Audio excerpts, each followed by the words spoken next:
6 acres outside of Boise, Idaho. My name's Miles McLaughlin here at Wilco Land.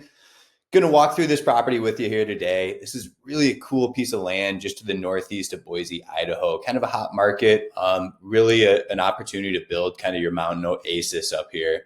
In this video, I'm going to go over some FAQs. I'm going to go over common questions. I'm going to talk about what I know about this property that we just picked up here at Wilco Land. You know, what we do at Wilco is we buy and sell raw land. We own all the properties we're selling. We're trying to create more of a self-service model, just creating visibility to these land investments in a different way.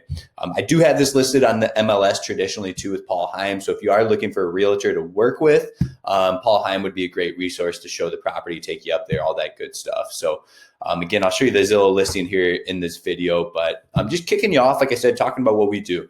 These are photos from Paul that we're using that he got out here, right? So these are photos of the property. We're getting some aerial images. We're getting some views. This property is going to offer you breathtaking views, and you're really close to Boise, Idaho, which is one of the fastest growing markets in the country. So let me give you a bird's eye view of where we are located on a map. So as we can see, Boise, Idaho here. You can see you're just to the northeast of town here in this mountain range, right outside of Boise National Forest. I've got a hot spring pinned here, Pine Flat. So I thought that looked pretty cool at one point in my life, I guess. So, you know, again, going back to, you know, the property here, let me dial back in for you. Right off here, off Elk Haven Road. It's in a little subdivision. There's no HOAs. There's no CCNRs to my knowledge. And so let me show you the property on satellite imagery. I want to show you, it's got a really cool ridge line, and there's actually some old documentation. I think it was approved for a septic system at one point in time. So my internet's acting a little slow. Bear with me for a second here. And so, okay, so you see this spine here. So the road comes up, right? And I've got the property highlighted in yellow. I will lessen that a little bit so you can get a little better feel. So you come up on the property, you've got this benched out spot here. But really, like, your best building site's going to be up here on this ridge line. And it's a fairly good sized building site. You can see it drops off pretty good in the back, but there's this big section up here a guy could build on. You could also build on this section too. On this 6 acres, just looking at the topography, there's plenty of space to build. And this backyard, so the view facing this way, into the national forest. I mean, you've got sweeping views. You're the highest point out here. So you have really cool sweeping views for this property. That's probably one of the most attractive parts to it. So like I said, I think you could build down here as well. You could bring your driveway in right here and potentially build like right here. Otherwise, this ridge line's a good spot. You know, why do I say that? At one point, the previous owner, again, I've got aerial imagery here if you want it. So there is road access, you know, it's got some awesome views from that ridge line. You're right next to the national forest too, not adjacent to it, but just one parcel over. You can see it right there. There's no wetlands or anything on the property. So we've got a little bit of a story. So, you know, when it comes to utilities and development, you got to get your own well, you got to get your own septic system. You can pull power to the property from the nearest point. I do see some homes nearby. I don't know if these people are off grid or not, but we are seeing people, and I believe this person lives here full time. One of these two people live here full time, right? And I do believe they have power. A couple of these properties too. I've talked with a few of the neighbors, but again, I don't want to speak and not be sure. But I would assume power is in somewhat of a proximity to access or to get power to the property. If not, there's a lot of people doing solar these days. And this part of the country gets a lot of sunshine. So you can see other people are building, you know, their quote unquote dream off-grid cabins or on-grid, whatever it is up here. I do believe some people have power. So you can go learn that, I guess, by going up there, maybe talking to our real estate agent. So another home, you can see what folks are doing with their properties.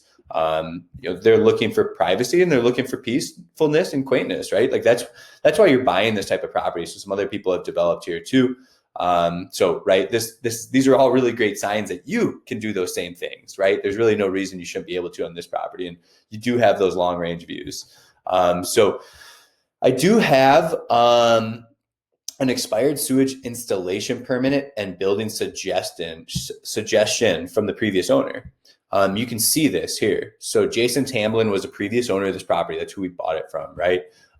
This, I believe, has expired. You got to double check with the county, but these expire if you don't renew them every 12 months. I believe this just recently expired. you'd have to read through it again. It's been I think a week or two since I looked at this, but you can read this yourself, right? And you can kind of read through it, right? And so 5 bedrooms, minimum septic tank capacity. So anyway, this is for somebody else's build that they wanted to do, right? Your design might be different. What you need or want might be different than this person. So this is lot number 11, a 6.08 acre, and it's all surveyed out here. There's that roundabout in the road we were all looking at. And here's your potential build site is where they marked right there. So number 4 and number 3 is marked. Number 5, those must have meaning. It's tough to see from the scanned image. And he's got some writing here. This is 7-3. So you can see if we really zoom in, some of this may be on this document too, right? Where he might be referring to some of these things. It's part of Elk Haven subdivision. So again, I'll let you review this on your own, but you can read through this, right? He's got it sketched out here, house, septic, 6 acres, right? So just a small sketch there. Again, I'm not an expert on development and reading through this. I'm not going to sit here and try to do that for you right now. I could take a little bit of time if you are serious and want to have maybe a FaceTime or a Zoom. Just let me know, right? But here's a documentation we have. We just wanted to share it. It's another data point to your due diligence. Obviously, this is a very optimistic data point. And so he's got, additional information here. So this is a very optimistic data point. He's got a potential build site laid out for you. He's got where your septic system would go, what it might be approved for, things like that. Again, I want to state, as a disclaimer, even in this video, like this isn't real estate advice. This isn't legal advice. I'm not the developer. I'm not the end buyer and builder of this property, right? We own it right now, but our goal is to get in the hands of somebody who's actually going to use it. So you as a buyer need to conduct your own due diligence, right? Around all this, but I'm here to share with you data points and what we know about the property. And so again, as a customer here, you're welcome to go visit the property on your own. I recommend using tools like maybe Onyx Maps or Landglide. I do have the satellite imagery I'm showing you here. You can actually download that imagery right here in the location details. Otherwise, you can simply use the GPS to go locate the property, right? And my favorite app is Onyx Maps. So all I'm doing here is plugging in the GPS coordinates. I have them plugged in right here. You can see on Onyx Maps, the seller is Jason Tamblin. He sold us this 6-acre property. He kept this property. So if you can envision, so Onyx Maps is not updated. We've purchased this so recently.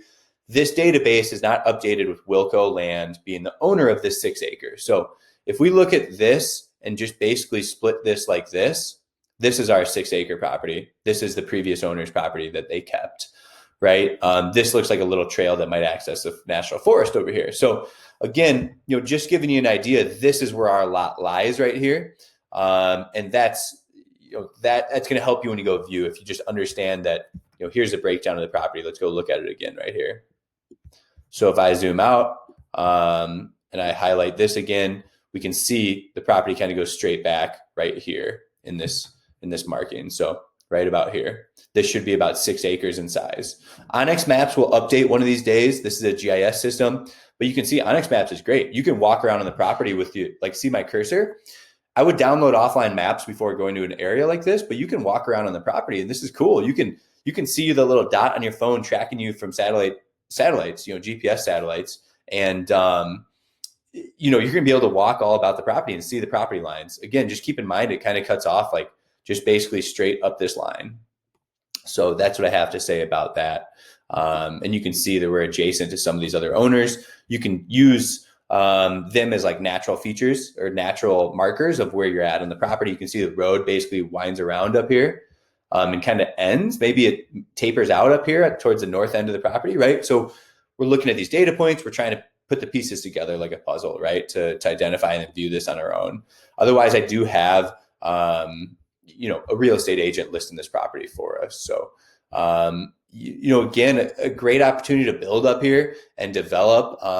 You as a buyer, you got to complete your own due diligence, verify this information. I'm simply here to share with you what I know about the property, some resources and some data points to help you in making decisions. We are open to cash offers. We do offer seller financing terms. I do have another property in this neck of the woods. It's a 1/2 acre, priced obviously much, much less. And you can see that, right down here. kind of in the same area, just to the northeast of this property, but another mountainous property outside of Boise, in this Robbie Creek area. So this is a half an acre, price to sell. There's really no restrictions. You can live off an RV on this property if you want. That's what's really nice about this. It's totally unrestricted. It's a smaller property, but there's not any restrictions, right? And that's why people are attracted to that area. So you can read more about that here on the homepage. If you're interested in Montana, Idaho, and some of these other areas, or even North Idaho, we've got some listings there. The last thing I wanted to show you is just the property on Zillow. You can see it here. Paul Heim has it listed. Take a peek at it. There's some additional information in here that Paul has posted, and you can find his contact information if you want to work with Paul to go view the property or help you with your due diligence. So Paul's a great resource. He lists the majority of those properties up there, and he's going to know a lot about this neck of the woods if you're on the fence and have some additional questions for him. So again, we're priced to sell. We're open to offers. We're in the business of moving land fast. That's what we do, trying to get it in the end buyer's hands. So just get with us if you have questions. Again, Miles at Wilco Land, 605-299-5553. Thanks for tuning in.